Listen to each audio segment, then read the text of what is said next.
my knees, my right knee, and give a knee family. Oh, you going out to the, oh, you live already? Yeah, we live. Oh, I didn't know that. Yeah. Yeah.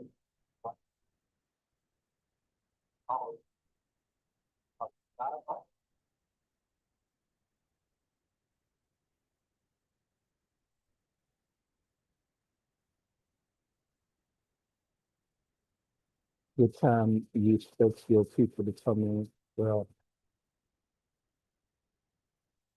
supposed to be at 1 o'clock.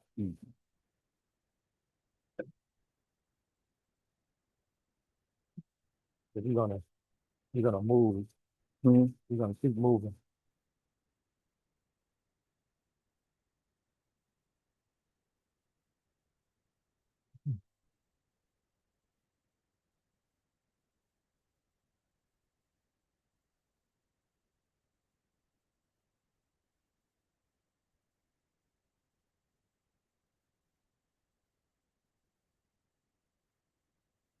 This is your mic to speak in for them.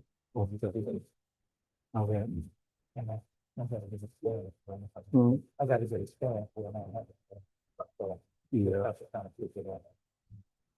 Assalamu alaikum.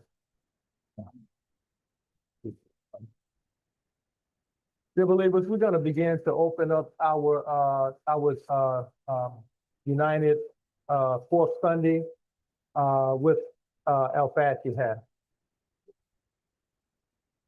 Bismillahir Rahmanir Rahim. Alhamdulillahi Rabbil Alameen. Ar-Rahman Maliki Yawmiddin. إياك نعبد وإياك نستعين اهدنا الصراط المستقيم صراط الذين أنعمت عليهم غير المغضوب عليهم ولا الضالين آمين. Alhamdulillah. Dear believers, that is, and I will translate in English for the sake of those that watch this here on social media and might not know what we're saying.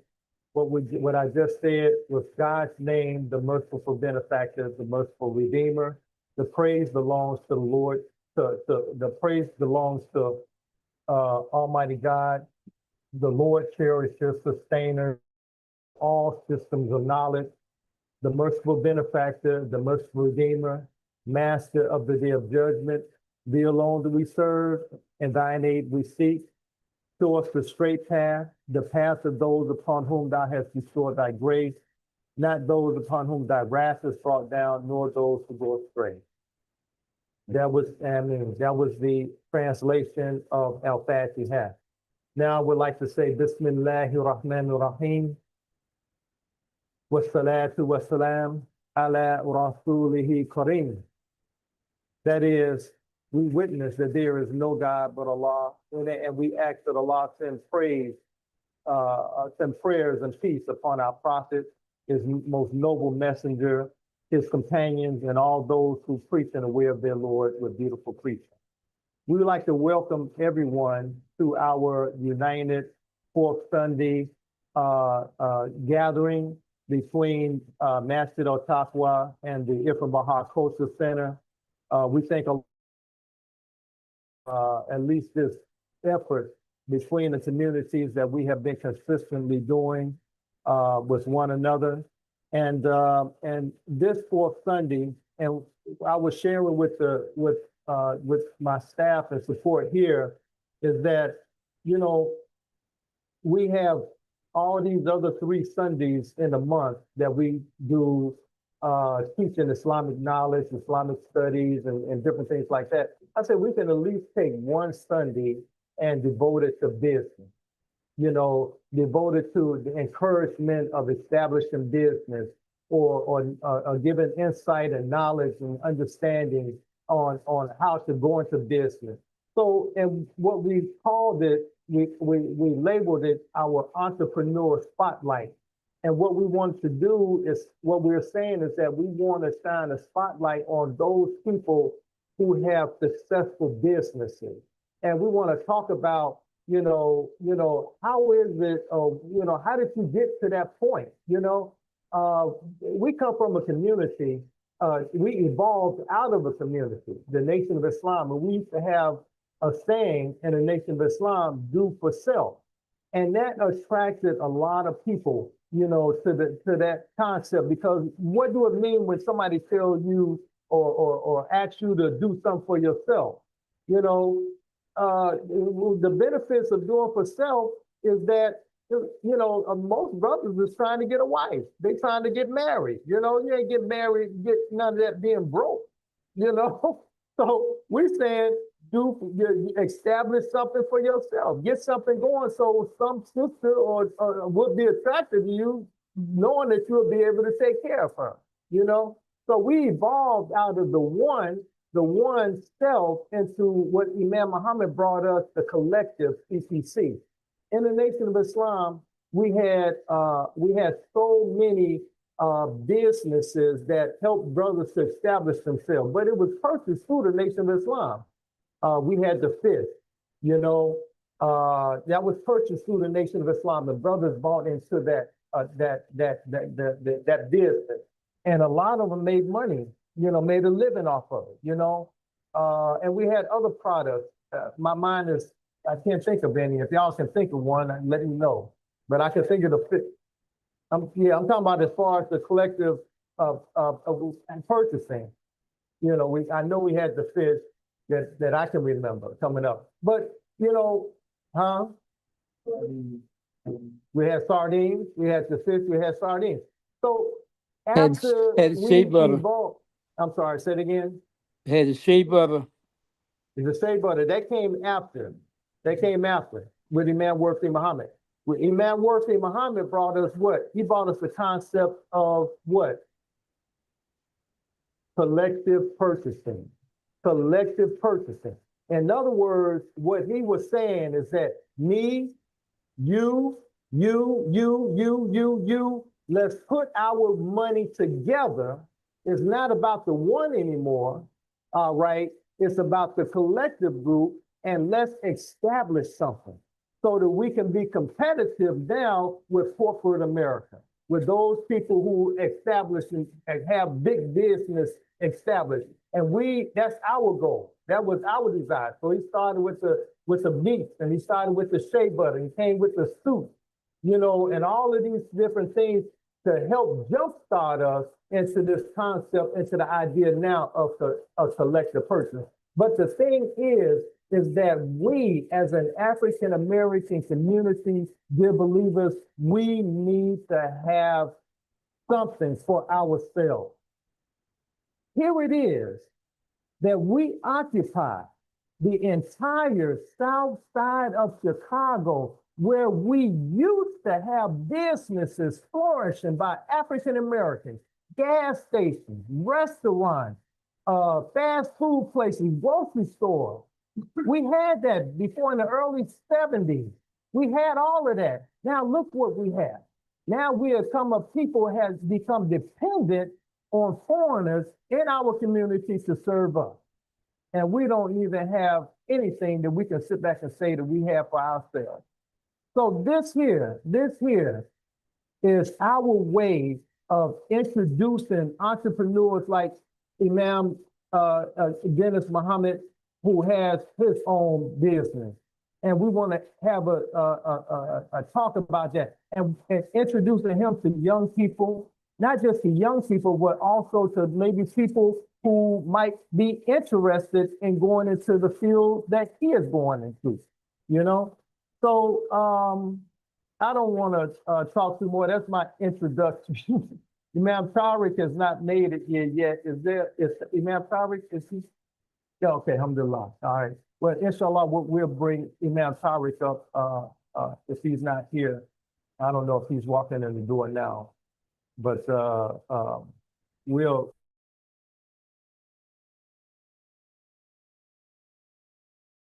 Brother Dennis Muhammad. 1 second, I had my stuff open and I accidentally closed it.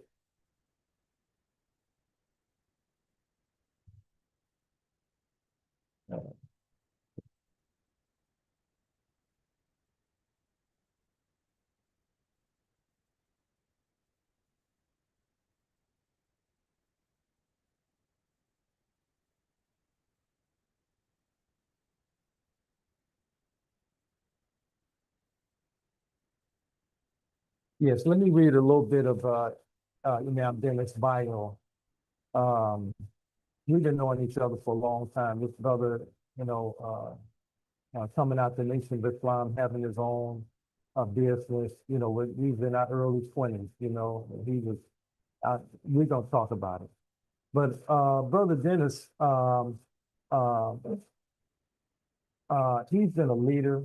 He's been a leader who has worked to transform the public housing communities in Chicago and across the country for over 30 years. He's been doing this. I have seen him. I have seen him gain some things. I have seen him lose some things. I've seen him get things back. And that's what's something that we have to teach people, that people have to learn, that when you lose something, you don't have to stay down. He has created jobs, he has trained, he did training, pathways, and affordable housing opportunities for the underserved residents. In the 1993, he partners with Muhammad Ali to launch a innovative program bringing construction training and employment to the public housing residents. That effort grew into a long-term collaborative and position MDC as one of the nation's leading Section 3 Section 3 complement complaint Section 3 company. companies, okay, companies development firm. Founded leadership and his contribution, founded some of Chicago's first Section 3 businesses, helping launch over 30 resident-owned companies, created 250 direct jobs with public housing community, and reinvestment over 8 million in wages back into low-income neighborhoods. Designed successful training programs that equip residents with high demand skills in carpentry, painting, flooring, and construction trades. So this brother been at it for a very, very long time. I would like to say, everyone, let's welcome our brother Imam Dennis Muhammad to our program today, that we want to have a short discussion on his journey, his life. You know, Imam Dennis, what was it that inspired you, you know, to begin this work? You know, I mean, how old were you when you, when you started to, you know, on this journey of construction? Well, it didn't start off with construction. First of all, assalamu alaikum, Alaikum salam. and everybody in here is I know like family. I just talked to your sister over there, and she was saying, "What, you a redhead when you was young?" I said, "Well, I'm bald headed now." Oh, yeah. I'd like to thank Imam Omar and Imam Tariq for inviting me. Before, if it's okay, I would like to, before I get into the journey, just kind of paint a picture of the city that we live in. I consider myself a unlettered businessman. I ain't got nothing but a high school diploma. C average guy. Never had a job. I'm looking at Sister Zakia. I painted her house when I was 16 years old. I think Tariq was 3 and the rest of them wasn't even around yet. There was a couple of them, all her children wasn't born yet. And they gave me an opportunity at 16 years old to paint their house.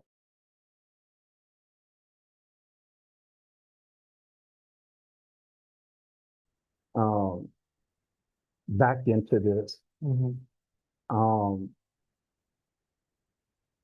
the Quran, Allah saying, the shaitan threatens you with poverty. And poverty leads you to immoral and indecent acts. And if you look at where poverty is the most in the Black communities and other poor minority communities, is where you see the highest level of crime and immorality, just like somebody just setting somebody on fire on the train. You know, that's almost unconceivable.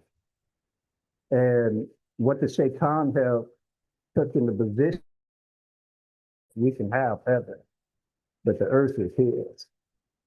So they put a propaganda out there in Christianity. They say before a rich man can go to heaven, a camel can go through the eye of a needle. So it's been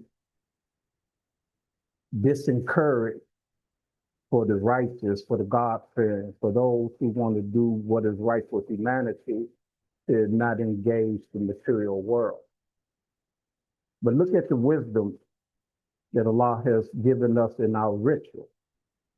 You know, we can't even come to prayer. We can't acknowledge that prayer is ready until two things happen in the economy. One is acknowledging the desire, the ambition, the drive to cultivate and develop our spiritual life. We say Hayya al Salat, and it's translated as prayer, but Salat doesn't mean prayer. Salat means devotion. You know, when you pray, you normally asking for something. But Salat is devoting yourself, surrendering all of yourself to Allah, asking for His forgiveness, His mercy, His guidance, His protection. So that's the first thing we do, because without that, we're nothing. But then the prayer ain't still not ready. We have to say, Hayya al Falah. Now, Allah's making sure that we don't become spiritually intoxicated, where that we don't become mystics and saints in our spirit, by acknowledging that in order for us to come to prayer, we have to now cultivate our life. It lively up to cultivation, to community development, etc. So now we can say Qiyamah Salat. Now we can stand for prayer, because we are walking with two legs. We're not walking with one leg. You know, Allah has blessed us so profoundly. I mean, I don't even know if we know how blessed we are. Imam Kamir was given the Khutbah, and he spoke on gratitude. And he was acknowledging a PhD in psychology that was saying how when you have gratitude, how it makes you even personally more healthy. You know, because the thought and what came to mind, and which of the favors of your Lord would you deny? You know, we have so much favor, but we, for whatever reason, haven't figured out how to cultivate that favor. We had an event last Saturday on the 15th. We called it the New African Renaissance for the African American community. And what we did, we brought out leading people in the industry of farming, banking, manufacturing, etc., to draw the lines to the dots, for a lack of better word. You know, I just came to terms with the fact that I didn't cross over, that I'm a pioneer now. And what made me conclude to that, a few days ago, I don't know about you, but this was the first time I fell in slow motion. And it took me about 5 minutes to fall. I was varnishing my floor, and I made them so slippery that I couldn't stand up on them. But that was my ego and my manhood was trying to keep me on my feet, and I was struggling not to fall, and I'm slipping. Seemed like 5 minutes, but it probably was only 30 seconds. And when I eventually fell, I said, "Yeah, I'm a pioneer. I can't even stand up no more." Imam, Mr. Dennis, Yeah. you got 1 hour Okay. for this program, and this is about you now. We want to talk about this business, your company, how you got into it. Because I'm gonna tell you, now Tyrus, I don't know if he's here yet, but he's a stickler on time. Yeah. Well, it's my Oh, son. there he is. Yeah. He's there. So I really wanted to start off with that because that shaped who I am. You know, I started off with $100, and I'm a bag up, and I came into Islam at the age of 14 years old. I'm 65 now, and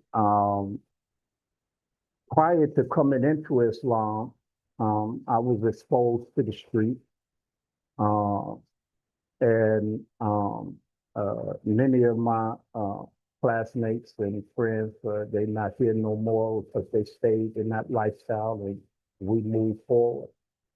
It was, y'all had Omar here not too long ago. We grew up together, Omar Sharif.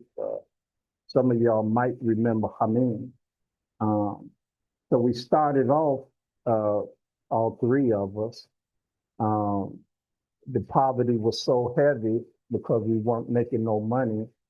Omar went and got a job in waitress world. I forget what they call that, hospitality. I mean, wound up getting married at 19 and then went to the army. So I was left by myself.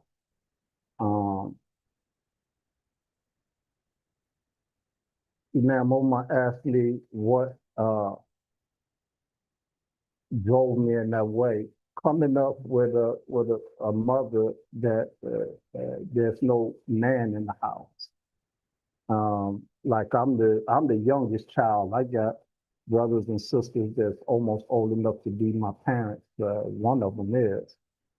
So my mother back in that time, 35 was considered old. They have babies at 50 now, but back then 35 was considered old as a baby. So when I was born, I was like 10 years younger than the closest one to me.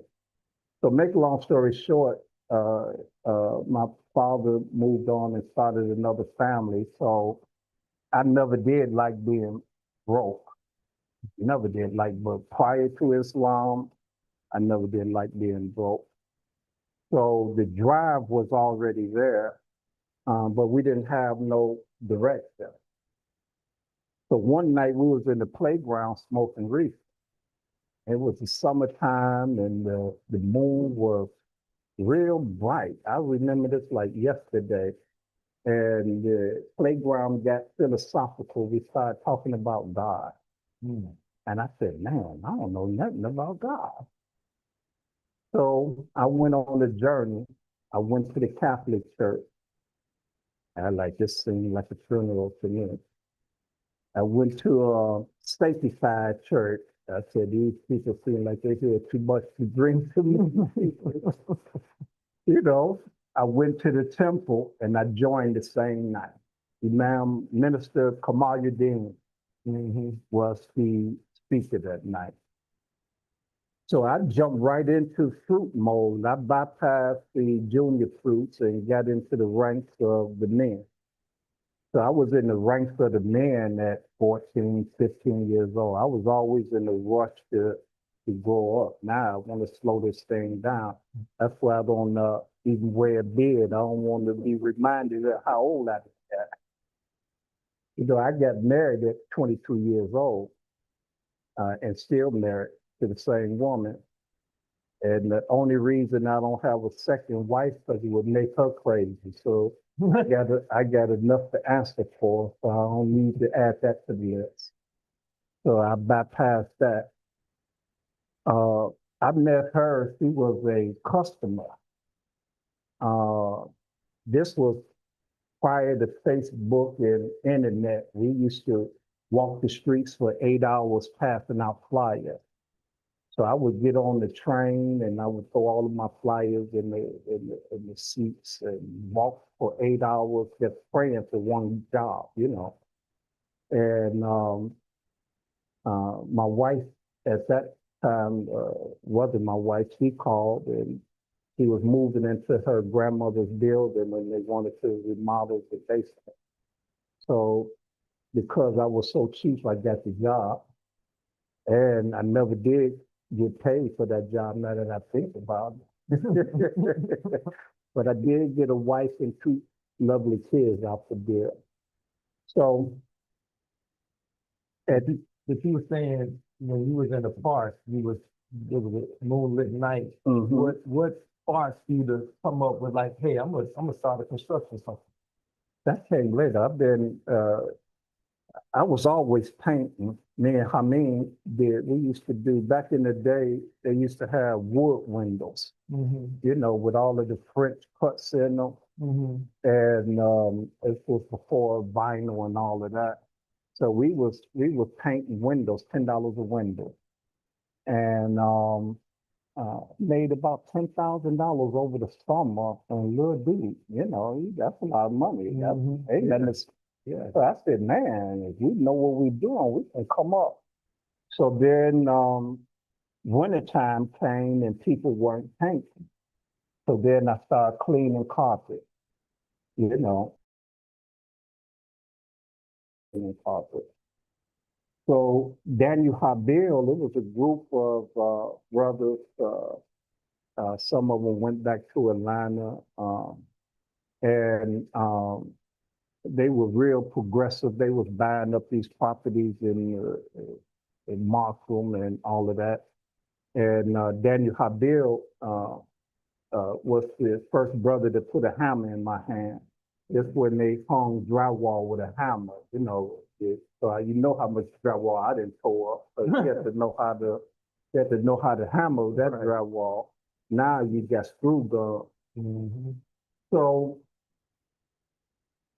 from there, I always wanted to become close with the Imam, his brother Jabir, and with Muhammad Ali. That was one of my goals. And Allah blessed me to get close with all three of those men.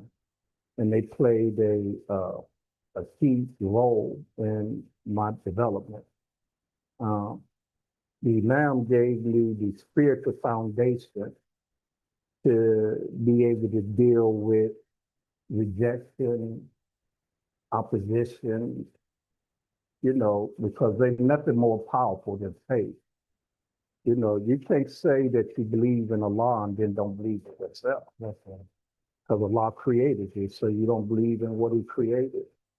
So everybody, it took me 10 years. I thought I was going to be in my wife's grandmother's basement apartment for a couple of years. It took a decade to get out of it. And I remember my wife threatening to divorce me if I don't go get a job. I said, you want me to get the papers? I said, this mission is going to be fulfilled. So I managed to get close with Brother Jabba. And he taught me the art of war. He taught me how to fight. You know, he taught me how to deal with the opposition on the other side. One day, I might put some of this in writing because I had the opportunity to sit among these guys and watch them change things, and saw their shortcomings and their errors as well. But at the end of the day, the experience that I got from them was irreplaceable. So I came to Brother Jabba, and I was in my early 20s by then. And pretty much, if anybody knows Brother Jabba personally, he's a pretty tough guy to deal with. his boys didn't want to be bothered with him. His sons wasn't even around because he's an art taskmaster. But you know, I didn't mind being the karate kid because I wanted to get to where I was going, and I didn't want to go to school. I didn't do well in classroom. So I called Jabba every day at the same time, 9 o'clock in the morning. I said, "Lakem, Brother Jabba, is there anything I can do for you today?" He said, "No, I did that every day, every day." My wife said, "You stupid." He said, "You calling the millionaire, asking him what can you do for him, and you broke, living in the basement, ain't got no money. Something wrong with you." I said, "David," I said, "everybody asks for his money, but don't nobody ask, what can I do for you?" So I stuck in his mind. So one day I called him and he said, "Meet me." And we ain't looked back from that point. In 2 years, I was his partner. I had 40%, he had 60%. The first year, I brought in $1.2 million. And that's when everybody in his world started coming out of the closet because they saw money coming. So then Sonny came in town, he wanted to say, they was planning on replacing. What kind of work were y'all doing? We're doing public housing work. Yeah, so not only that, we took it to different cities. We went to, and we're gearing up to do that again. I wrote President Clinton, and he gave me 5 cities. I wasn't prepared financially or experience-wise, so we did 2 of those cities. We did Indianapolis and we did Chicago because they were right next to each other. I jump on the plane, come on back, jump, you know. So I was running back and forth to Indianapolis and Chicago. John, the painter, was in town. There was from Indianapolis there. And he was down there when we came down there and did the same thing that we do in the city of Chicago. Fast forward, and it all really started off with faith. And I never wanted to be beholden. And I never wanted to be in poverty. So those were the things that were driving me to make it. But let me just digress because it's important to understand the seriousness of poverty. You know, like right now, it's not about black and white. It's about haves and have not. And those dumb white guys that think that Trump is their savior, they're gonna get the same outcome and result because he worked for the wealthy, the rich and the powerful. That's his agenda. So we have to create our own agenda. So like you all might know me from construction because that's what y'all know, but we do a lot of community development, a lot of organizing. I have several, you mentioned Section 3 companies. Section 3 is a law that's been on the books since 1968 that is earmarked for companies that employ low-income people or companies that are low-income people. And they get what is, you don't have to be black or white, you have to be low income. So if you poll white, you qualify. If you poll black, you qualify. So it's not a affirmative action, it's an economic stimulus. Well, I stumbled across that by luck. I mean, I didn't know nothing about it. And when we found out about it, HUD had took over CHA. So it made it real easy because we was already talking to HUD. So we started writing all of these programs that's taking place now. We wrote those programs in the 90s. we found the law on the book called the alternative procurement process, which will allow the government to sole source, meaning that you don't have no competition, up to $1 million if you hire in low-income people. Now, they don't want you to know that because that would empower you. It wasn't really designed for the Black community. Public housing was first occupied by Caucasians. Right. Before FHA came into equation, and then the 3% into the suburb, and then they left public housing and it became the project. But it wasn't the project, it was public housing when they had it. And they created Section 3 to empower the whites in public housing. So it's been on the books and never been used. So we was getting contracts up to $1 million without bidding on it. They flew me to Washington in my 30s. They flew me to the White House. I met with the Secretary of Labor. I remember Congressman Danny Davis. He was the one that took me. And he said, I'll never forget this. It is amazing how much progress you made without politics. And I didn't know what he was talking about because I thought that you do the right thing for the right reason, you get the right result. I didn't know this was pay to play time. So he was telling me, yeah, ain't no money come my way.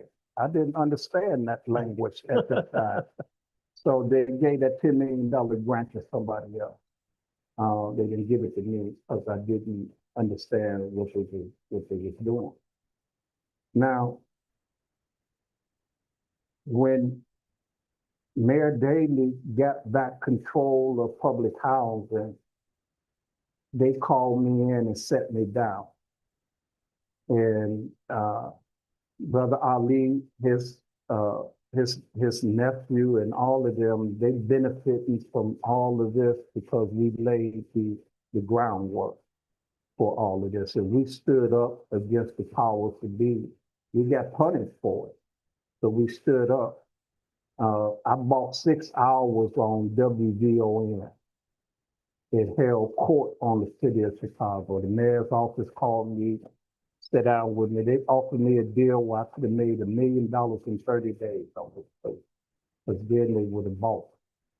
And we can't afford to be bought. But let me go back to Mayor Daley. I need to say this because there's a journey in this. It's no magic to being in this. The reason why a lot of disciplines go out of this is because they think it's magic. You know, you got to be a long distance runner. You can't be no sprint because you're going to get flowed out here. That's right. So Mayor Daley guy, he didn't have no title. It was almost like being in a movie. He was calling the shots. He was telling everybody what to do, and he had no title. And he said, Dennis, he said, we like you. He said, we'll take care of you. He said, but you got to stop what you're doing. So I'm like, well, what you talking about, Jack? He said, well, because of you, the community expects my contractors to do the same thing. He didn't say white contractors, but I knew what he was talking about. I said, well, Jack, y'all shouldn't kick everybody out. Let them go with some money. You know, you shouldn't just right. No, we don't want that. So at that time, I was a hothead. I'm not a hothead no more. I didn't tone all the way down. But back then, I was a hothead. And I organized about 500 people around the building. We wrapped the building. Police came out, all on WVON, and we got there to revive. This is when I found out what power was. They broke me down. They bankrupted me. I was homeless. I was with y'all, Tariq, praying next to you, homeless, and you didn't even know it. All right, that's what they did to me. I had a mansion. I was walking distance from the president's house. They wiped me out. I had to leave town for 5 years. I went to Peoria. and just so that they forget about me. So I left town for about 5 years and I stayed out there. Then I came back, because, one thing about the wicked, they got so much wickedness going on. They forget about the wickedness they got with you. They got some new wickedness, right? But they didn't forget about me. I'm small potato. So I come back and they hooked me up with a white lady, a joint venture. And she beat me out of $1.5 million. And I could never forget this because I want to say nigger, but we're not allowed to do that. But this nigger put his finger in my face and said, if you go public, we're going to call in your performance bond. Now, your performance bond is harder to get than a bank loan. A performance bond guarantee if I drop dead, if I don't finish this job, whatever, they got to come in and do it. I don't know if you all heard of this company called UBM, Paul King. Well, Paul King was like doing $60 to $100 million a year. They call in his performance bond. He can't even build a chicken shack now. So I said, well, I'm gonna have to fold because I'm not gonna kill myself to kill the enemy. So I let them take my contract. Then I did a job with this big company called AMAC. I'm telling you how I became homeless now. And I borrowed $1 million off of my house, and I only collected $250. So you do the math. So now, I can't even pay the money back. So now I got to lean on the church, right? We building the Rock of Ages Community Center out in Maywood. And the church called me and said, look, we can leave both of our churches, all of this, because you got to lean on the building. I said, yeah, they owe me $1 million. He said, they cheated us. So what happened is the big company, they never signed a contract with the church. They operated off of what was called an operating agreement, which is not, you can't enforce it. So then I get a letter from the contractor saying, we no longer on the job, get your money from the church. The church didn't hire. You hired me. Mm-hmm. So I couldn't stomach the ideal that I would be a participant in them losing their church, so I released my lien and took the $250,000. And as a result, I lost everything behind that. That's when I spiraled. So the stress was so bad that I caught cancer in my right kidney.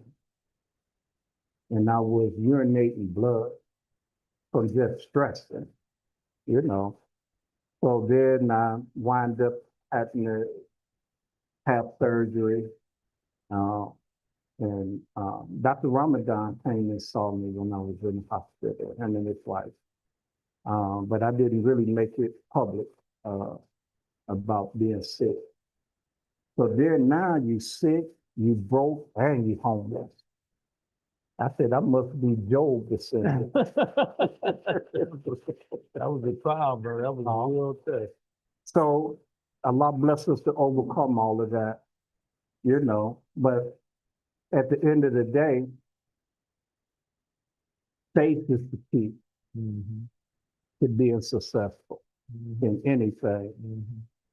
So you have to first believe. You can't allow the criticism or the criticizers to shape your personality.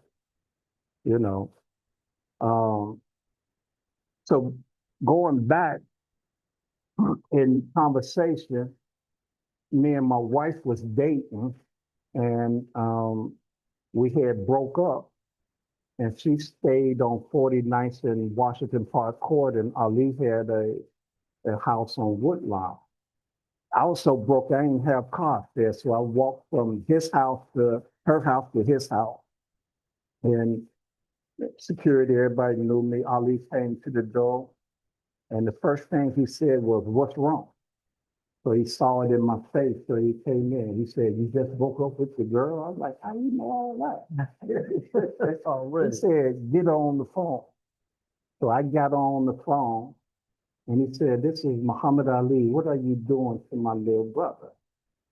And she said, "You ain't no GD Muhammad Ali. Put Dennis vote ASS back on the line." And that became the joke. He like, "How you know all these rich and powerful people and you ain't got no money?" You know, because that's their money. I don't want their money. I don't want nobody else's blessing. I want my blessing. I told Brother Jabba, I had a big ego. I don't have no big ego anymore. I didn't been beat down one time too many. That'll humble you. But back then, I had a big ego. I told Brother Jabba with my broke self, I said, the money you got is yours. I said, but the money that we make together is ours. And we're going to be bigger than you still. So he started busting up laughing. He said, this boy is something else. So now, me and Jabba ran into difficulty. Because now I'm bringing money in, and he want to change the deal from 60-40 to 90-10. So now you get 90%, I get 10%, but I'm the brainchild and the engine that runs it. So now I'm dealing with some politics because Lonnie's trying to get Ali totally away from Jabba. His nephew, Hassan Sharif, Allah forgive him his shortcomings and bless him with paradise, he was working on behalf of Lonnie to get Ali away from Jabba.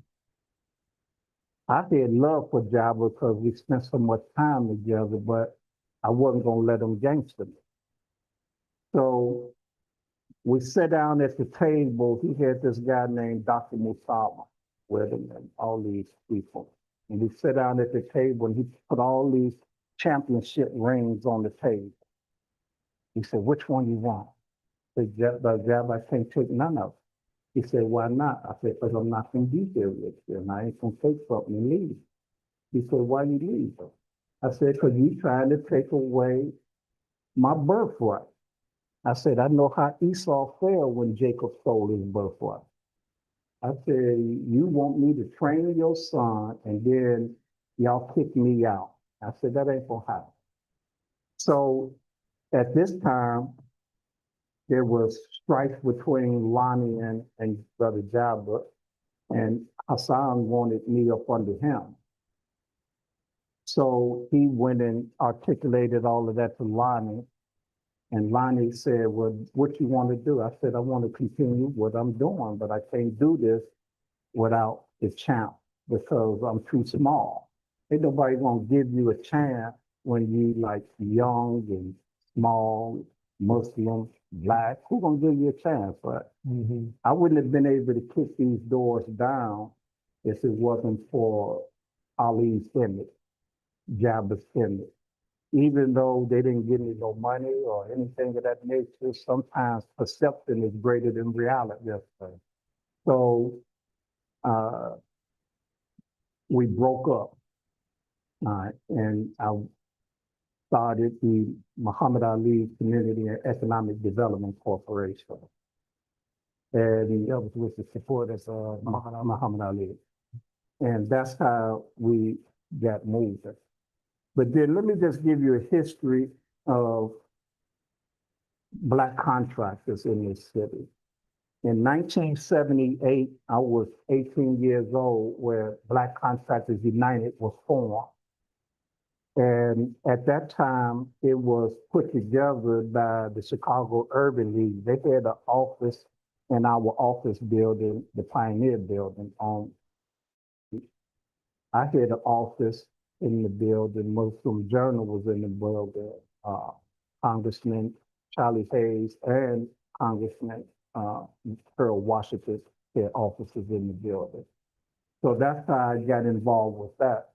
So my job and all my job was to go and get all of the roughnecks off of the street. They'd give us a bus and we'd go down to 47th Street and get all of the roughnecks and pay them by the hour to terrorize white folks.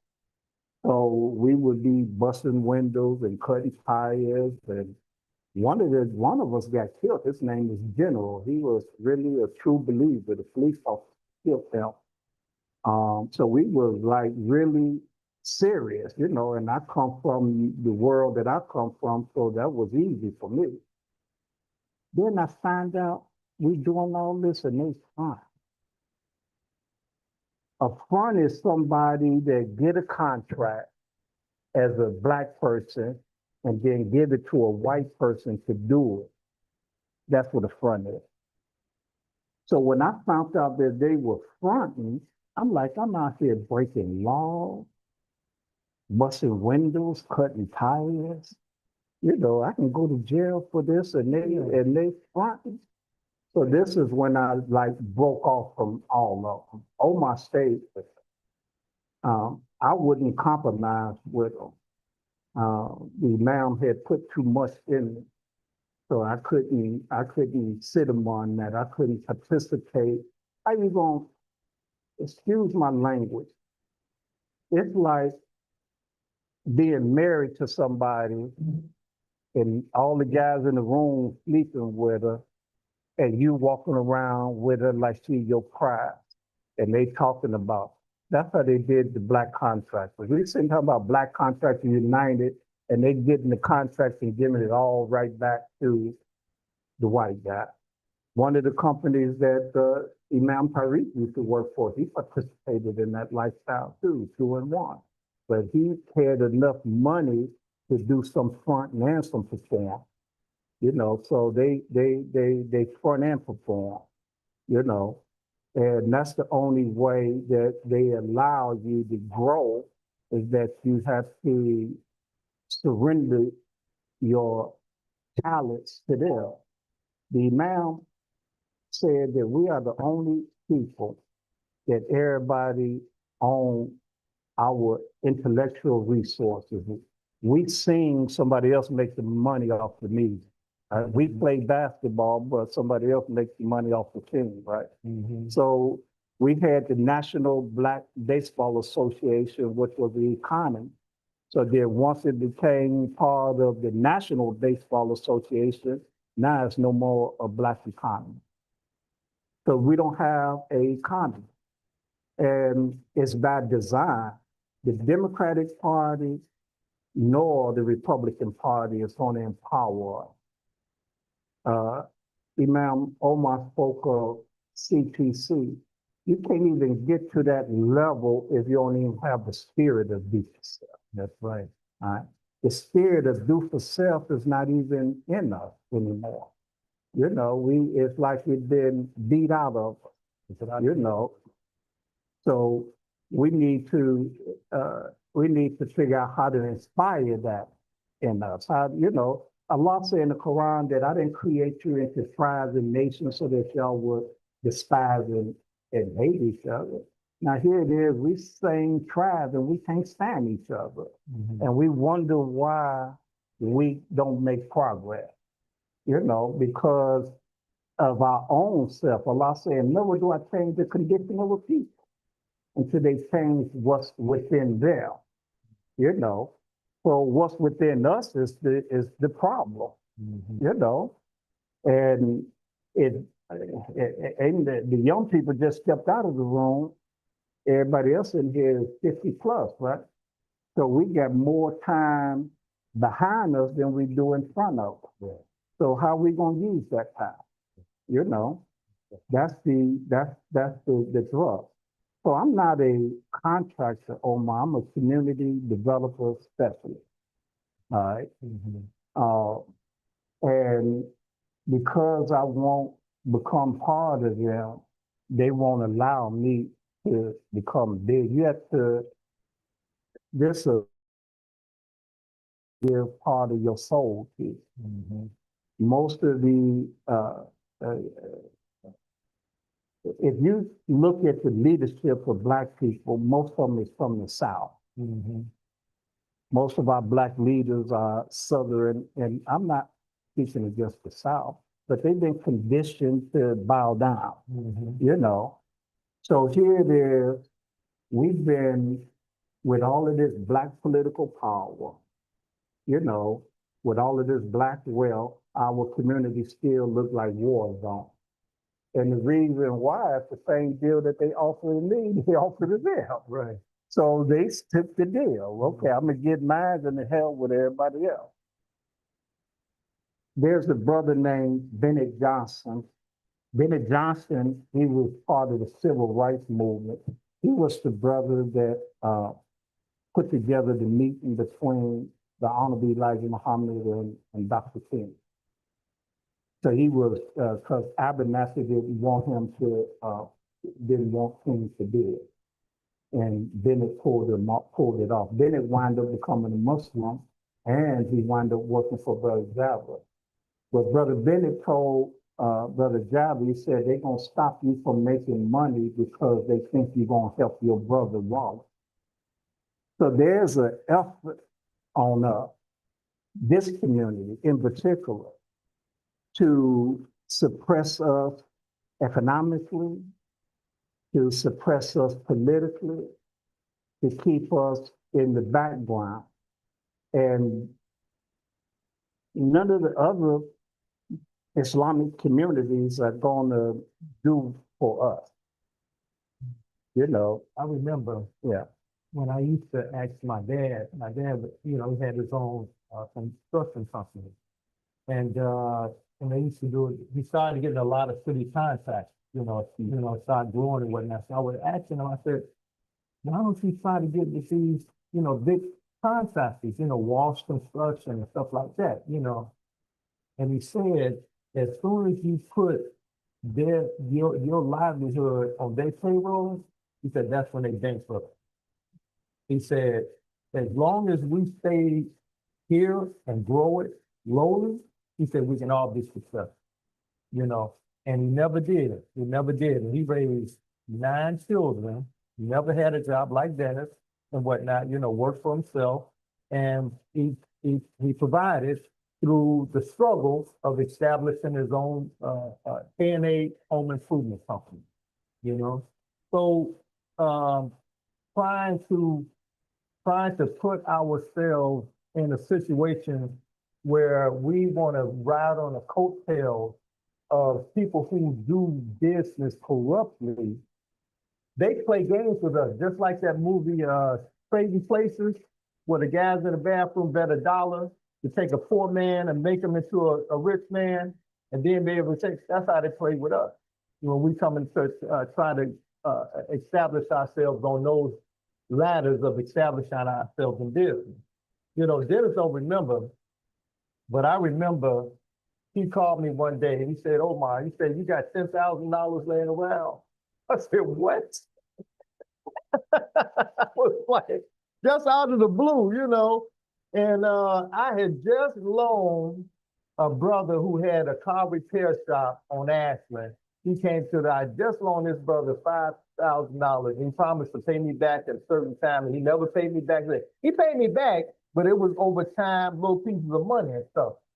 So already I got this thing now, when he called me, and I was like, oh, here we go again, I didn't actually have the money, but I was surprised when he said he called me, but I never knew. He didn't explain his struggles or what he went through or what he was going through.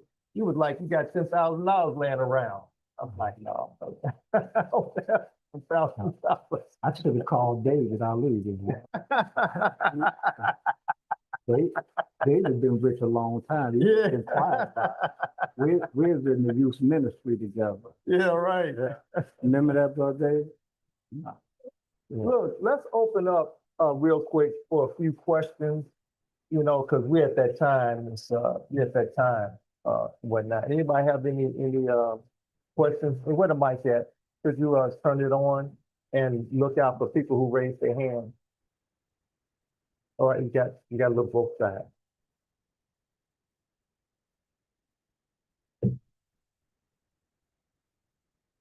Oh, hold up. You got to switch over here. I'll let you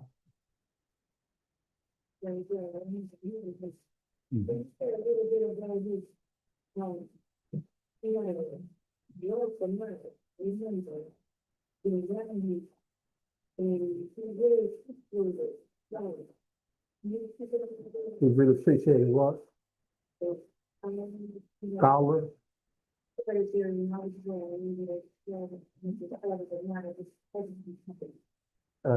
think that was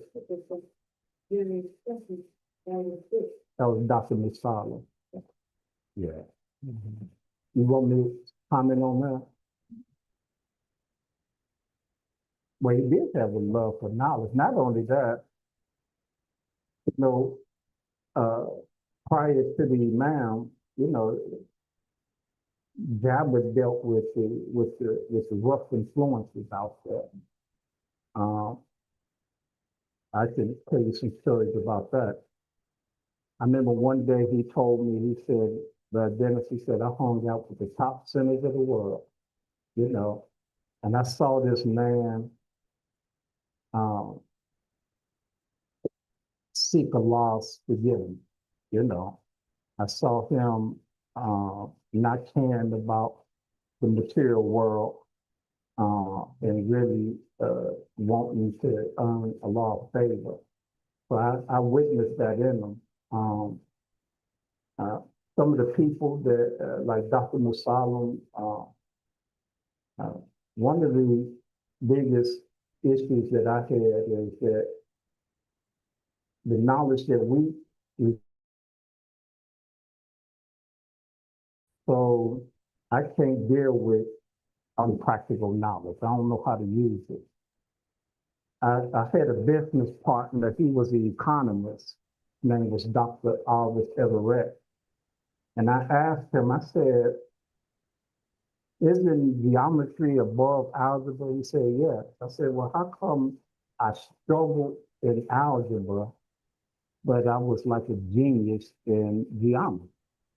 He said, because algebra don't make no sense to you. He said, you don't know how to use algebra in your daily life.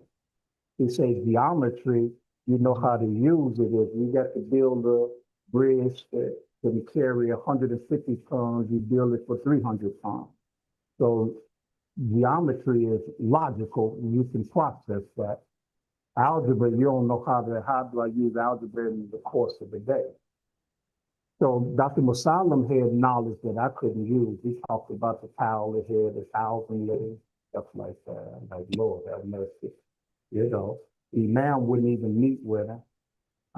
Said that his knowledge would make Hollywood change.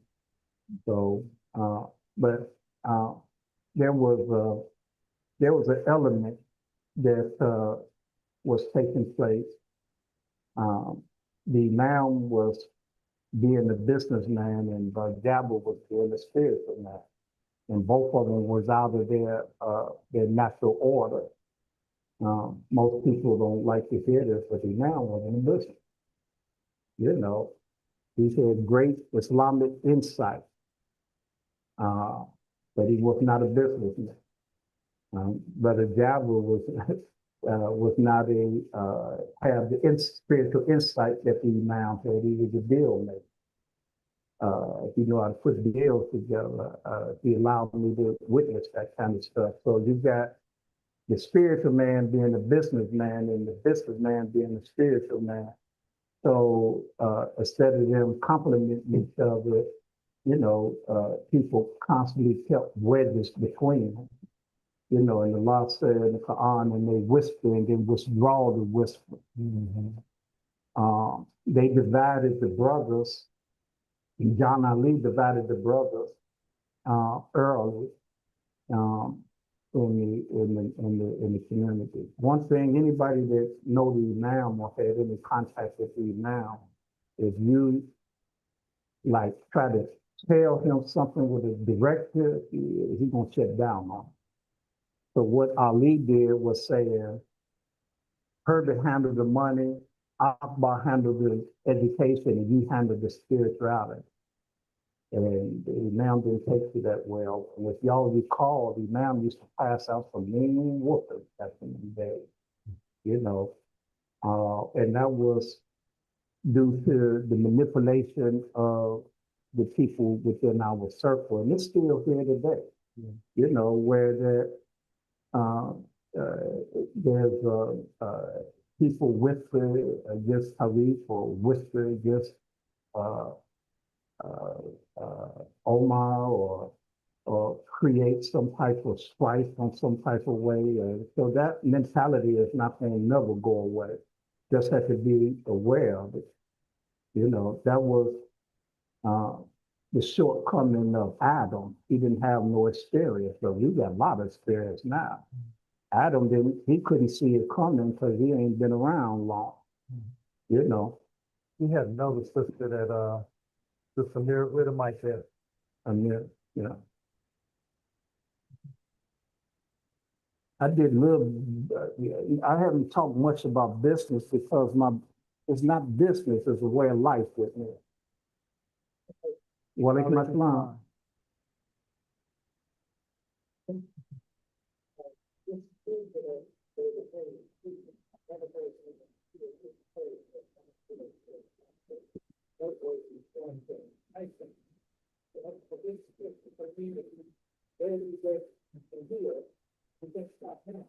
Mhm. Say it again, could you share what? As far as what?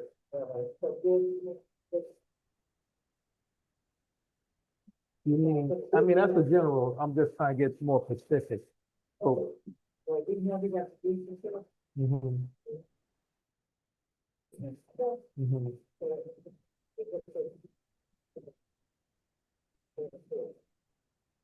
Well, I wish I knew. I operate off of what I call design and build concept. I don't have no master plan. When I bought that building side, um, I didn't know what all I was going to do with that building. So over time, Allah started showing me different things, what to do, and I just started doing it from that point. Sometimes the biggest thing to any ideal is getting started. You can analyze something to the point to where it paralyzes your ability to move forward because you're so busy analyzing your situation. Sometimes you just got to do it, fall, get up and do it again, fall, get up and do it again, fall, get up and do it again. You know, I had a brother, he was extremely smart, but he never executed on nothing because he was always analyzing.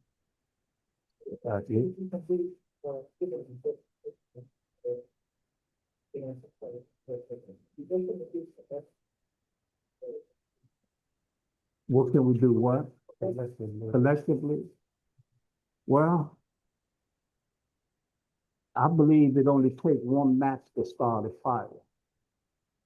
So I ain't looking for the whole matchbook, just one match, you know, because we had the best teacher in leadership and we haven't done much with that. So, you know, what can I say? I think we build within, we build from the individuals, we build from those that we can build on, you know, and we grow from there. If we wait, in my opinion, for the collective, we all be dead because we just waiting. Yeah. Mhm. You know, right over here, it's just, Dr. Lynn, and then, Brother David.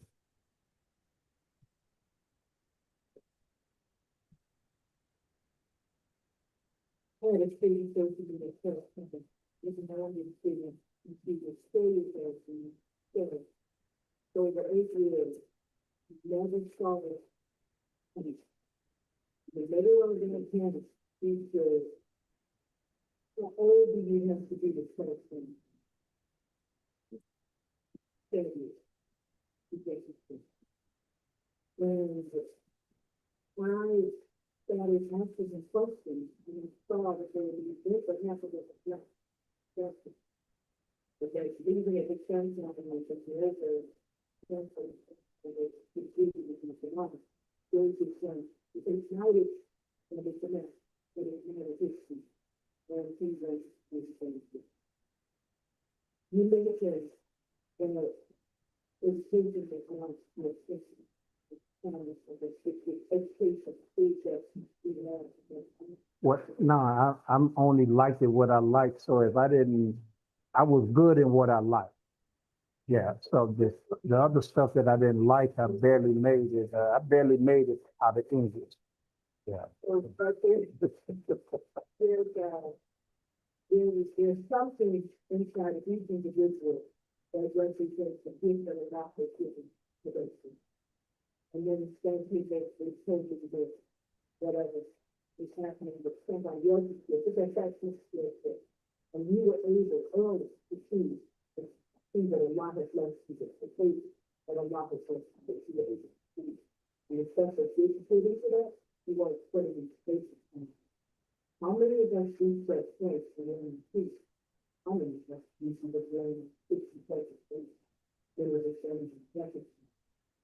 So if we, there is a change in the style of experience, it is interest, that's what you have in the exposure. And if you can find that, and that's where the style inside the law, you will help us and not this. So, I've been talking to conferences, to David, to me, to anybody else that's that, and I don't know any charge, anybody else that's this. It's very nervous. It's difficult. I am saying few years, young people, very people, who have similar mindset issues. Because of my experience with children, fathers, and having my experience with my contact years, I am recognized. But there's a great relationship to your experience. That's a justice. I am saying, don't bring them down, don't PCB, how to use bills for the food, for the y'all use for the marriage. Every step of this. If I say some pieces, let's say somebody's pieces. We're saying that a different mindset is because that's not his speech, but his experience, the best experience, that he just has better practice. If you give them a chance to start speaking about the communications, about basically whole idea of how to tailor teach together to help skills themselves and helping us to think that if you give them those expertise skills themselves, that they should be and stuff along their people that teach the class. And so I am saying this. As part of the meaning how these virtual programs, Excels and interviews is really good for process. Many of the concepts of therapies, the procedures, and process. So this is not the excesses. And saying if you do the two channels together, it's got one really good for this. I mean, I think Imam Dennis has proven that, also with, with this training program, with his, yeah, because he got, I mean, listen. We built this country free, right? Mm-hmm. Now that it's got time to get paid, we ain't qualified, right? Mm-hmm. A journeyman carpenter makes about $56 an hour. Mm-hmm. That's not even his fringes. That's just his labor pay. A journeyman, a laborer is not even considered a journeyman. He's just a laborer. He makes 65. That guy you see just busting up, he's making $65 an hour just busting up concrete. So there's well over $50 million, well over 50, maybe $100 million worth of construction taking place in the Illinois area. And very little of that money is impacting the Black community. That's right. The Black contractors, you got some big Black contractors. You got GMA, that's Griggs. You got Nosa. He's in Nigeria. But they ain't got no love for the Black community. The president of the Carpenters Union came to me and said, Cornelius, he said, he talked to Cornelius, he said, Dennis Mama said, yeah. He said, why you don't do what he did? He said, because I'm interested in making money. You know, so I ain't mad at him. But making money is not just the thrust for the Muslim. You know, creating wealth, developing people, developing community, putting people in a position to do for self. That's what this is all about. So he's one of those guys that would take, and that's the problem. You know, the problem is that, you know, you get people that take off at the top and cut everybody else out. This might not resonate well with some of you all, but Trump is a blessing. Let me tell you why he a blessing. Because he's gonna make you do for self. All right.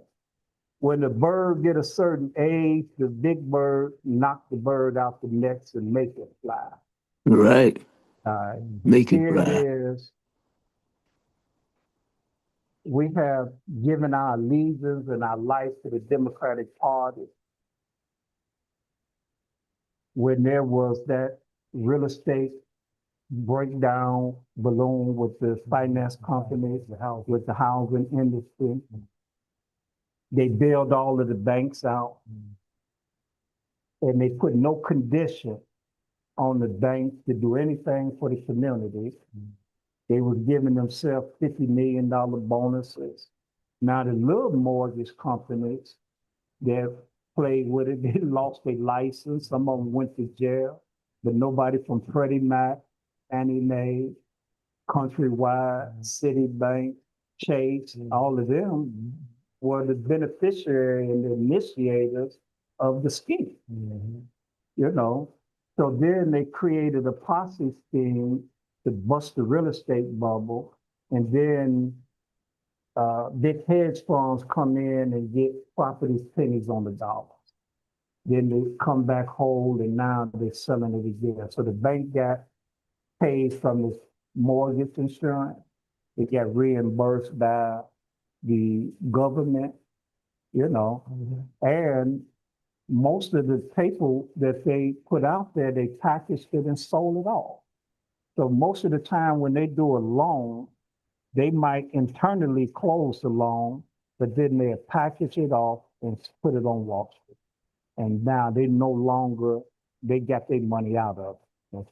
So You got a brother Yeah. that's online. Let me keep it holding for a little bit. Brother Muhammad Sahil. Yeah. Oh, let me get, okay, I'm sorry, but night. Let me just get this brother online real quick. Go ahead, Brother Muhammad Tariq.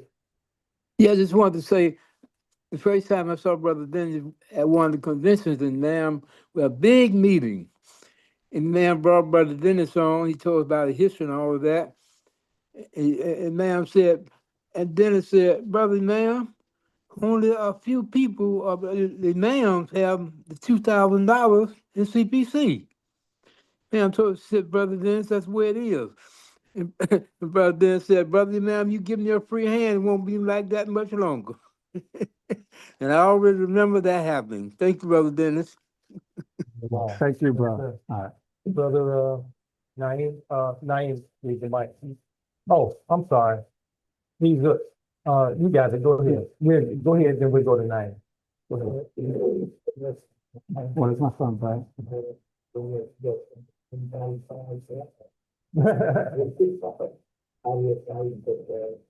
You're absolutely right, there's nobody coming to save us. You came with music out of that moment.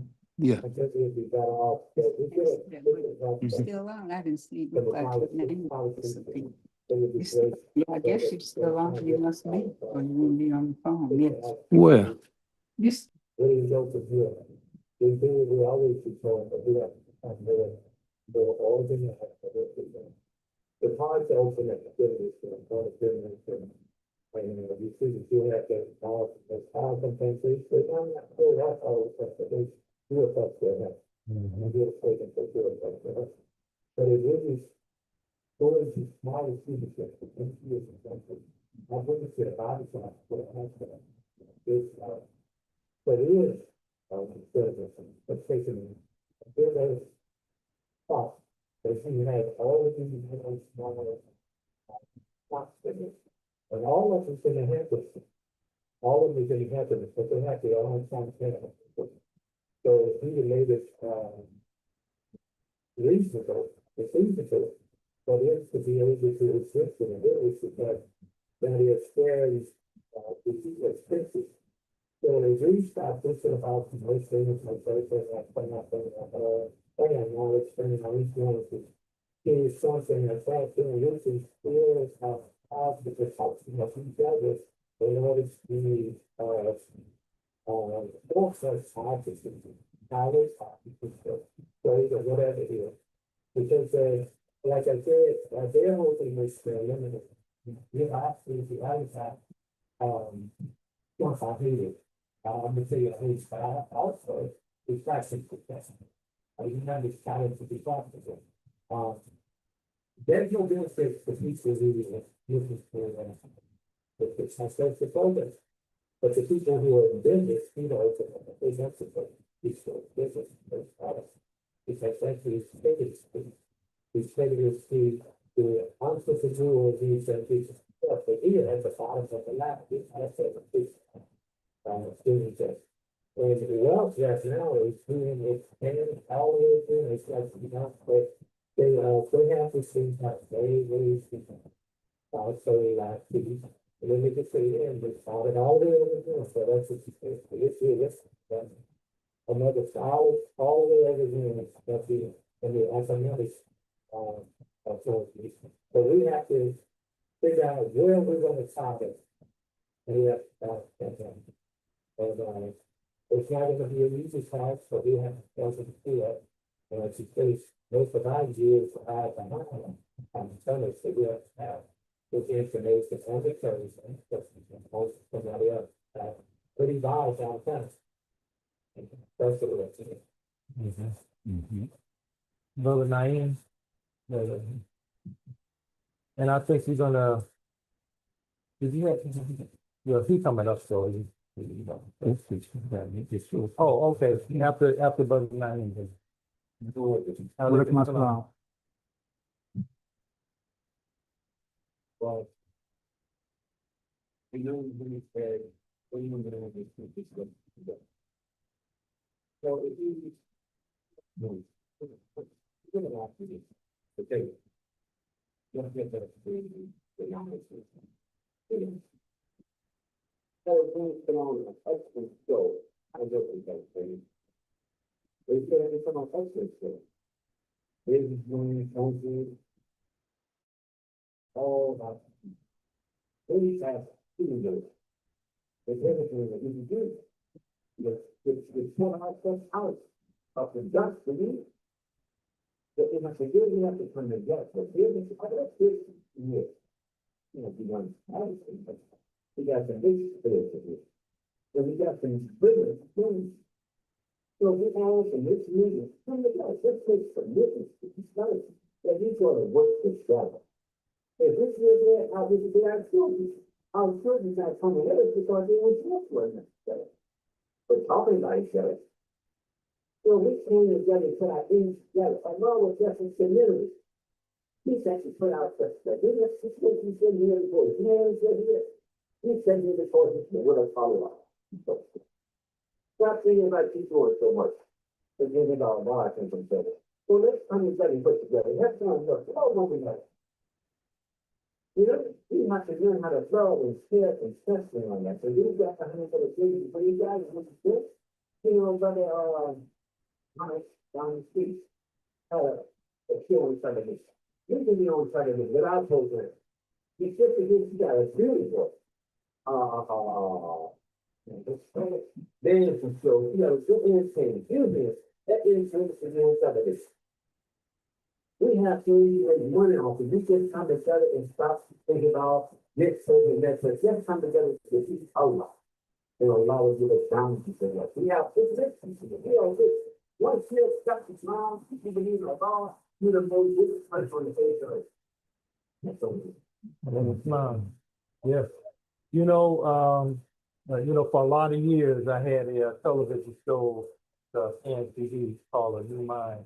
I used to sponsor Imam Muhammad's lectures and whatnot. And, we decided, with this is the production which you are looking at right now, with the light, you know, we're finding out through social media that we can really reach more audience and more people, So now what I'm learning is that how to work the algorithm to break out of the small numbers into a larger number, because we on YouTube, we on Zoom, we on Facebook, and we're trying to take this message of deeper self. And, the thing about it is that we need this. We need this. And I'm not talking about us as Muslims. I'm talking about us as African Americans in America. We have lost something. We have lost the drive. We have lost the values. We have lost the things that we need to establish this. And also, we have to realize that the test that Dennis went through, all of these tests that he went, I went through a test and I quit. I got a contract with Khalil Ali. He had a building on 70 something and Lakeshore Drive. I can't remember where it was, but it was a big unit building. And I didn't work with her directly. I worked through her lawyer. And her lawyer got me the contract, $60,000 contract. And we did a unit, a guy who I made up on, my dad told me one thing when I'm going to business. He said, never make a partnership. He said, whatever you want to do, he said, hire whoever you need for whatever work you need to get done. And I didn't listen to that good advice. I took a guy and I made him my partner. They invited us, when we did a couple of units, they invited a lot of investors and they invited us so we can get to pass our cards out and they can, if they might want for us to get more work, So we got work. We got work from a lady. She had a gravestone in Ellis, 30-something in Ellis, somewhere around. She had a beautiful big gravestone, and she gave us the contract. She gave us the contract to remodel the gravestone. But my partner took the money, ran off with the money. Now, they don't know him, they know me. So the word started going coming back to me. Now it's trickling back down the line from where I was, that Omar took this money. So I have to take responsibility. I told him what happened, and I did pay it back. But that time, reputation was messed up, and I got so discouraged that I took a job working with the government. All right, but if I had known that that you go through these trials and these tests, I'd have stayed in the game right now. If I'd have stayed in the game, I think I'd have been well off right now. More so than working a job that's on a fixed income that they only gonna pay you no matter this much all the time. So what I'm saying is that when you go into business, make sure that you have all your paperwork, your LLC, make sure you got the tax stuff right, make sure you got all of your paperwork right, but make sure, first of all, and your will right. Because when you're doing it for yourself, you're in competition with everybody else. Everybody else, all the contractors in Chicago, you're in competition with them for the same job, basically. I'm sorry, sister. And we're going to close out. And I'm going to ask Imam Tariq if he can come up, make his announcements, acknowledgments, and also close us out, too. So go ahead, sister.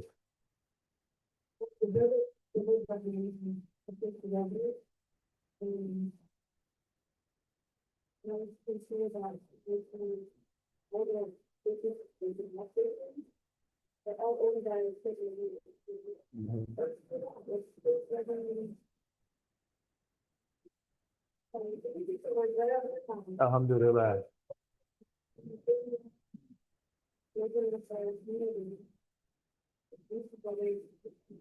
That's right. and, before you close out, then I'll say something.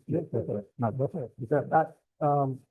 You know, the Prophet sallallahu alaihi wasallam, he said there's three ways that you get to know an individual. What are those three ways? Working, what's the other one? Traveling, Traveling, what's the other one? Doing business or marrying into a family, right? yes. Yeah. So what I'm saying is that in order for us to do anything, we have to get that relationship together. You know, right now we have a association. We associate with one another every once in a while. We don't have a relationship where those things, I ain't traveled with none of you all, maybe a couple of you all. We ain't never traveled together, you know? I don't know, I haven't really worked with anybody in here, really, you know, and nobody is married to my our family or anything like that. So we ain't even got these three, either those three for us to begin to build and establish something.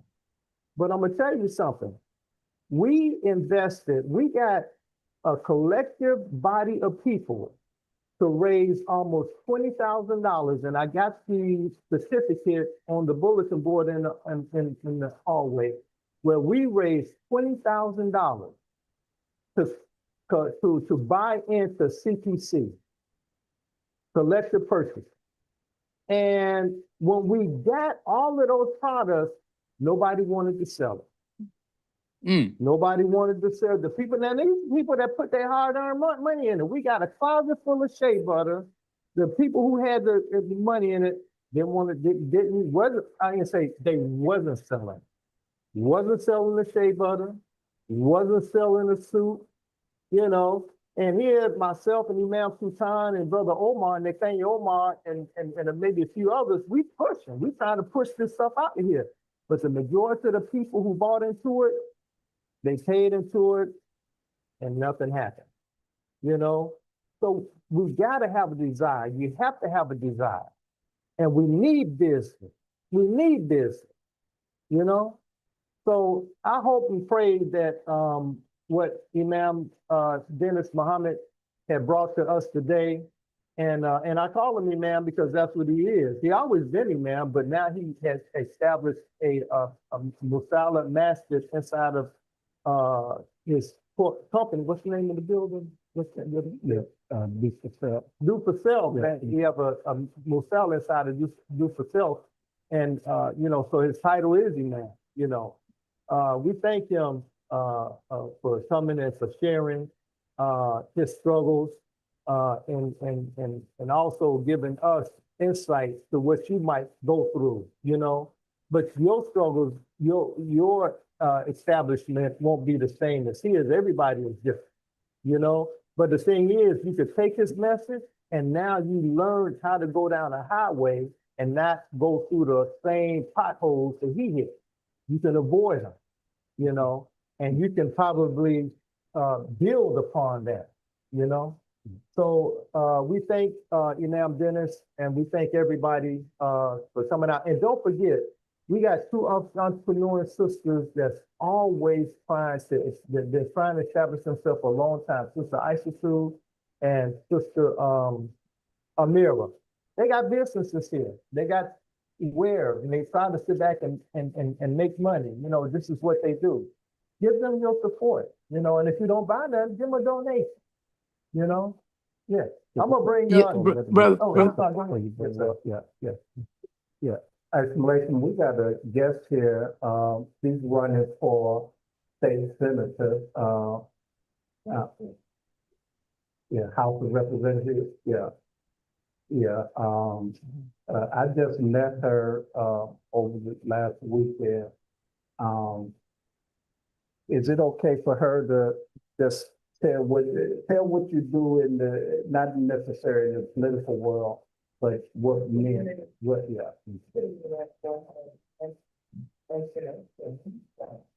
live in New Zealand, so every now and then I go back to it. I serve in the community, I work with boys. It was a good show. So I went to start there, and then, with the precinct chapter, and worked with the other candidates here in Chicago. Also, my background is in communication, radio, TV, learned how to build podcast studios and all that good stuff. Worked with, Dr. Leon Finney, PWO, and then he's got to build things, over broadcast media, all that good stuff, and he's operation manager as well. It's like a lot of, instruction, and been able to put it down on paper and reproduce it, reproduce. Same thing, that's the Black Wall Street, North Island, I worked with him, then I retired. At the Southern Museum of African American History, I was there and I was 23. I went to Southern Museum at 35, there was no way I could complete 35 to the way to go. And with us, I guess I was too young to be the president of the Southern Museum at that time. As we all know, we are going through a lot of struggles at the museum.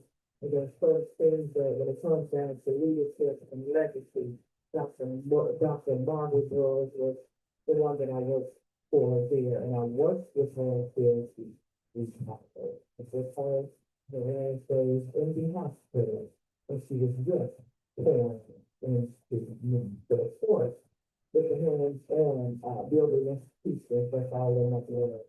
Just to get the work done and prove it, get the work done. So there's a passion, and there's a young person, and other young people that look to me. And so if I can do this, you know, it's our time to get into it, our space of capital. Not allowing others to get first what we have to do. And the beautiful thing, which we want to know this for the census of the very first time, is just do success. And it just makes my story that our Lord doing for self and help themselves. Thank you, Dennis. The 25th district House Representative, I am running in the seat where some of us may say I'm certain that my ancestors said that we were Republican. And Republican means we the people, our power. We allow this industry to switch us into democracy. And it's very important that democracy hasn't done anything for us as we begin to look the history of all the presidents that's been in place. And those promises to us and never did it. We never got it. So it's our job to be about president. And the most important thing for me is that I'm running as a representative. I'm not really worried about us. Okay? Or the representatives on this corner, and the seat is wide open. And so it's enough chaos with the Democrats and the Republicans. So it's important that we get in spaces that have never been touched. And I will be the very first indigenous woman to speak in this. And we and thank you.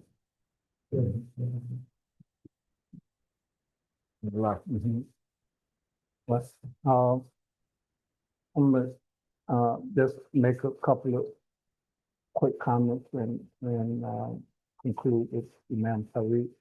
I just want my family to know, and I consider y'all my family. I know I'm hard to like, but once you get to know me, I'm easy to love. So overlook that part of it. It ain't my fault. It's the men that I come up under that made me like that. So it ain't an act, it's who I am. But my heart is for this community. And Imam Tamir, he's been traveling with me now for several years, and he have witnessed us speaking truth to power. Not only have he witnessed it, he videoed, you know, where that we, you know, sometimes we live in a city where you got to go along to get along. And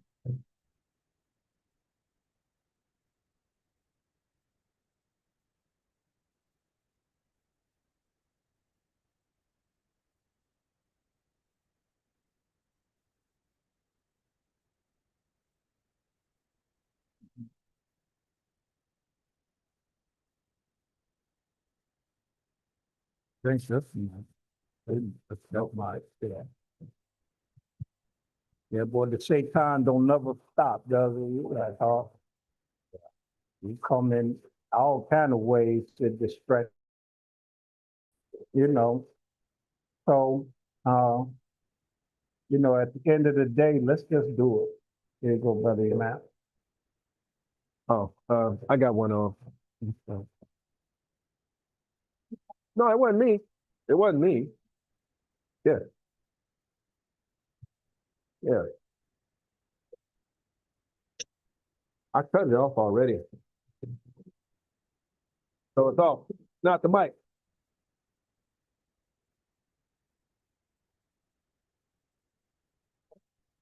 It's off already. It is off.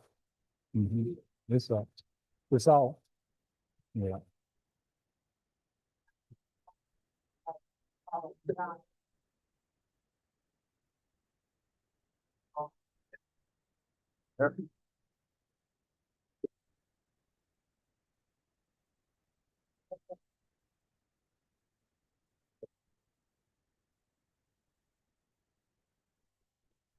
Yeah.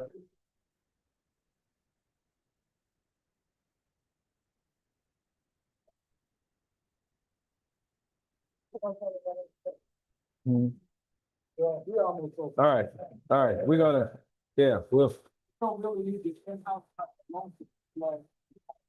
yeah, and I got this one on. This one. Take it to it. All right. Alhamdulillah, Rabbil Alameen. Salatu wassalamu ala Rasulillah. Assalamu alaikum. Ah, um, beautiful reminder for us. I want to go back again and ask, what are the four birds? The four birds. What are the four birds Imam Muhammad talking about? Don't even play it. He said religion, education. We missing one. Culture. Culture. No. Religion is not actually mentioned, but we can take religion as a part of culture, right?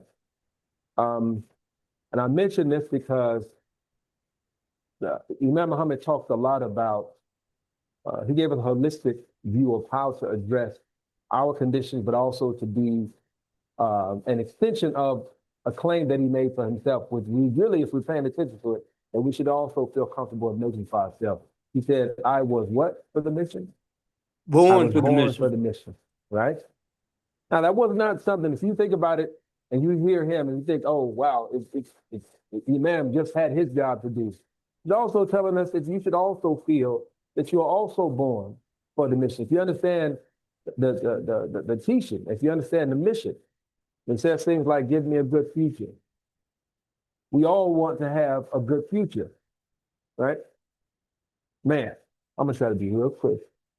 There was some really powerful ideas that have been articulated today that have been a part of, for me, a part of just running into last night. My wife and I, we were at a book signing. A good friend of ours, Dr. Muhammad, he released a book called The Art and Science of Business. The Art and Science of Business. One of the things that Imam Dennis said here today says, how, I'm gonna mess it up. What do you say? You can't say you believe in God and you don't believe in yourself. Right? Now, there's also, I'm gonna quote a Jay-Z lyric. I don't know, most of y'all are not gonna get this one. But he says, one of his raps, he says, I'm not a businessman, I'm a businessman. I'm a business. Right? I'm not just in one particular lane, but within me is the capacity The capacity, I generate profit. And see, we have to make an association, well, we have to remove ourselves from this association where we think that acquiring wealth is somehow makes us less Muslim. Like saying that I'm in business to make money, it somehow puts you at odds with your spirituality. You are less righteous to say that I'm in business to make a profit. Everything is not, I shouldn't say everything is not dawah, but your business is dawah. Your success in business is dawah. So I'm gonna give a real shameless plug here. Some of you may be aware of, it's just recently. So I'm writing and producing music now. And I'm not writing and producing music just so people can listen to it and go, yeah, that sounds really good, you know. I'm doing it because I'm hoping that I'm materially successful with it. So in social media, the culture of the time, there's a phrase, people label themselves as content creators. Content creators.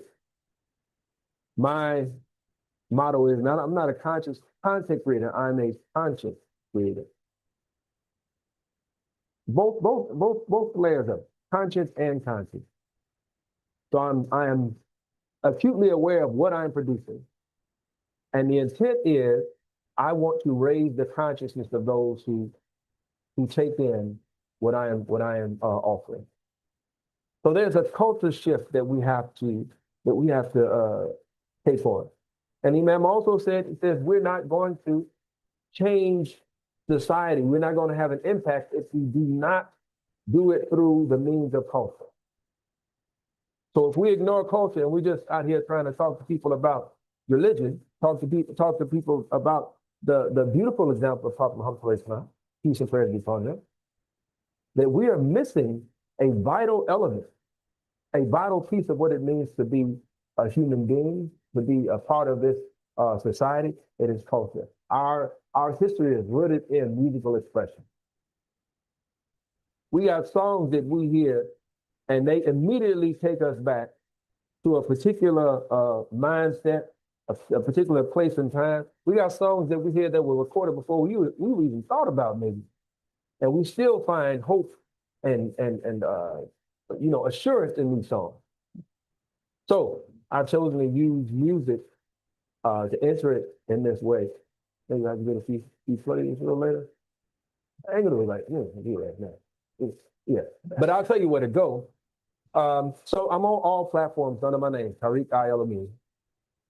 I've got a playlist that I am just adding to because I realized it would be a bit overwhelming for folks to just keep posting every couple of days. Here's a new one, here's a new one. You just follow the playlist and you'll see that.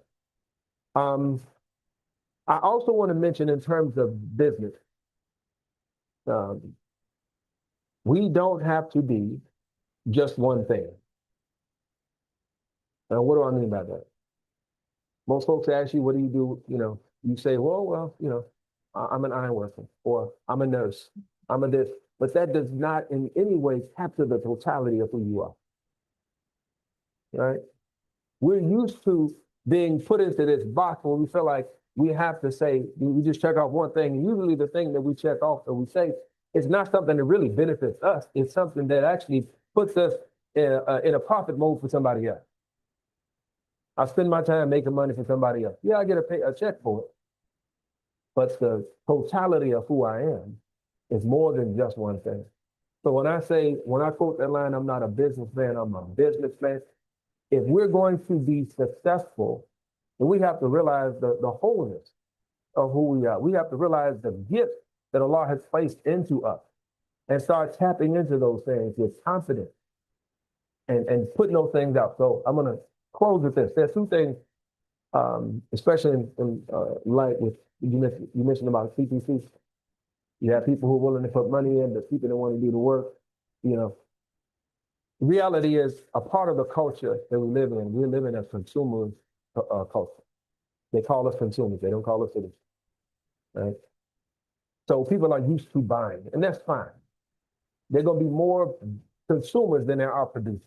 It's just like what's it, 85-15 or 80, whatever the rule is for production. It's no, I'd love to have 30%. No, I'm talking about in terms of like community, the work that's done. It's always going to be a minority of people that are doing the majority of the work, right? So what I'm saying is this: wherever you fit, wherever we fall into that, if you're going to be a consumer, consume the best. Consume from amongst your people, right? Support the work of your people. Oh, I didn't miss. I just wrote a book, y'all. Yeah, I got a book. It's called Sanitizing History. It's a children's book for adults because real history was way too uncomfortable. It makes light of the way we have lionized, the way we put people on. Well, I shouldn't say we, but they put a whole lot of people in history that really, if they were walking around today, they would be on trial. They'd be in jail for human trafficking. They'd be in jail for assault, right? For all types of crimes. But these are people, somehow a lot of them made their way onto our currency. You know, they got statues named after them, universities named after them. The father of modern gynecology, you know. Absolute abhorrent man, right? But he celebrated, but he operated on enslaved women without anesthesia. There's 3 women.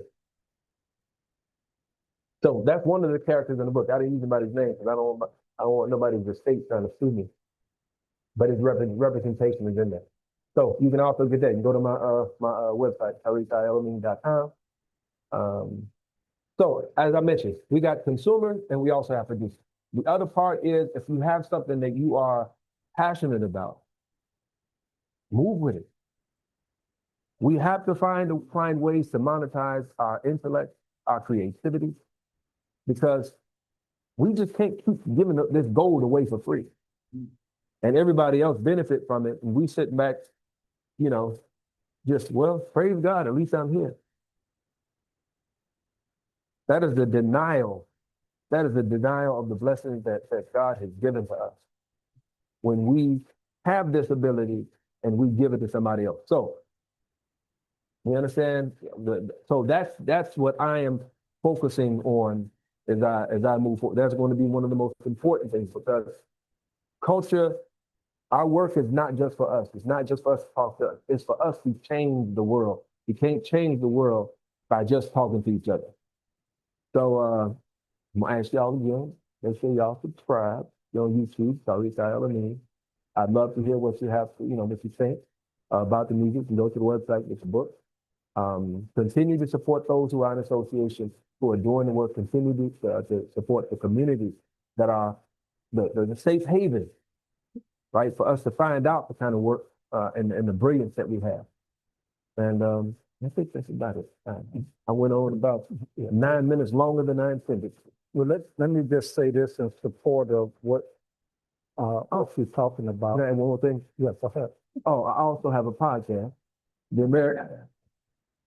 Because I spent some time in radio, and I loved it, so I continued podcasting. So the American Muslim Podcast. So yeah, you can get that wherever you get your podcast. Go ahead, brother. But Then I'll close. I'm glad you mentioned the culture part of it because that's key. James Brown told the Imam that he came up with that song, Say It Loud, I'm Black and I'm Proud, from the influence of his father, Donnie Elijah Muhammad. And the Islamic world, or some of the Islamic thinkers or scholars, they say music is haram. Singing is haram and music is haram. And I won't even debate it with them because you can put powerful messages in the music. But that liquor you sell it, you can't make nothing good out of that. That pork you sell it, you can't make nothing good out of that. That dope you backing them boys on the street. Yeah, I know the street. So I know what y'all do. You know, I saw them try to give a pound of heroin to somebody and messed it up a kid back in the 90s. So, I don't care nothing about your critique of me, you know. Uh, I would never convert to Wahhabism or Salafism, you know. Uh, and I have no shame in who we are. So we have three recording studios. Since the last time you've been down there, they all completed now. Yeah. We built out a broadcast center called Mecca Studio Broadcast Center. It's nice.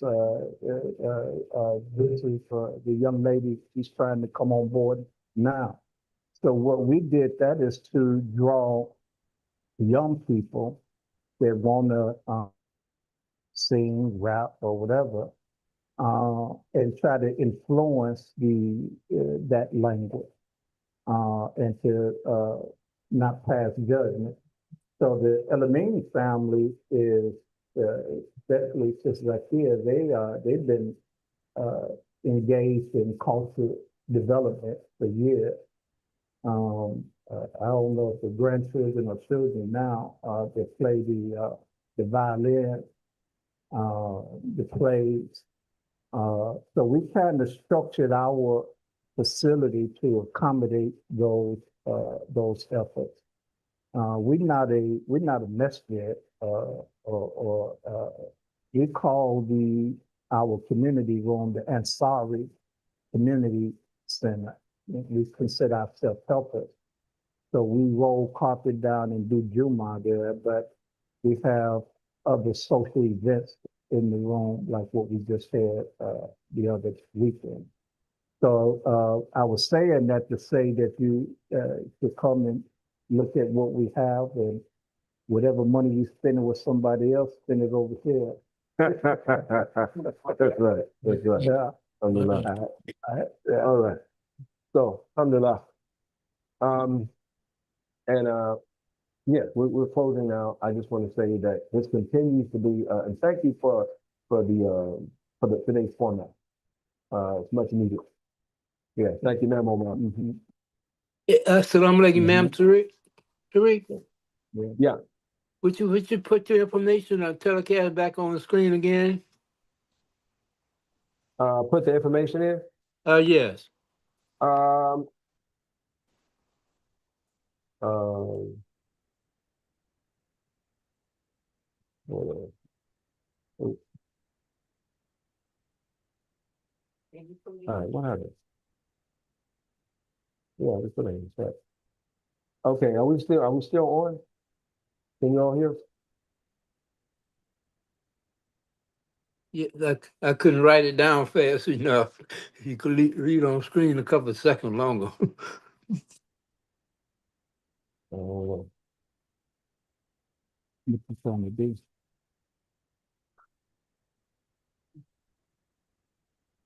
okay, I just put it back in. Okay, all right, all right. Oh, you know what? Video. You must video. Okay, all right. And you all report it. Okay. Okay. All right. I Okay, hope you thank have you. it. Thank you. We got it. Thank you. All right. Okay. Alhamdulillah. Yeah. So yeah, let's keep one another in our dua. I always close with Prophet Asa says it's a reminder for us that time will be a proof for or against us. The individual, those selfish types of pursuit, those things will be blown away. They will decay, without a doubt. What we do together, right, with mutuality, with reciprocity, with respect, with community work, we do those things. They will remain, inshallah. Yeah.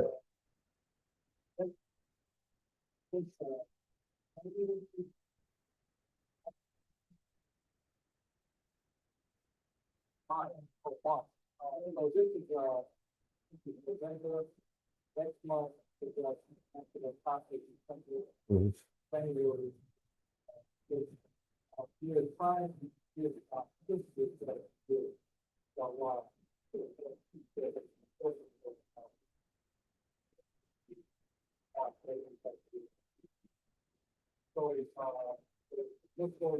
Anybody can know it. So, this is wrong. Whatever it is. Now, I'm working. You know what? How?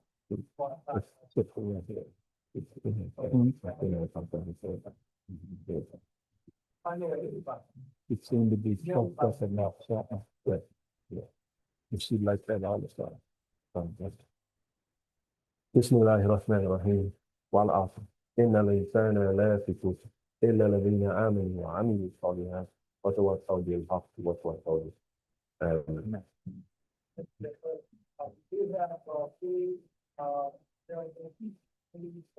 Come by and check the studio out, man. It's off the chain. What's the rate? What's the rate? We still cultivating the rate, you know. Just for here. Oh. I got ahead. I'm glad you said something. Other walked out to it. You know. I know, that's why. What are you saying? Because of context. Nothing.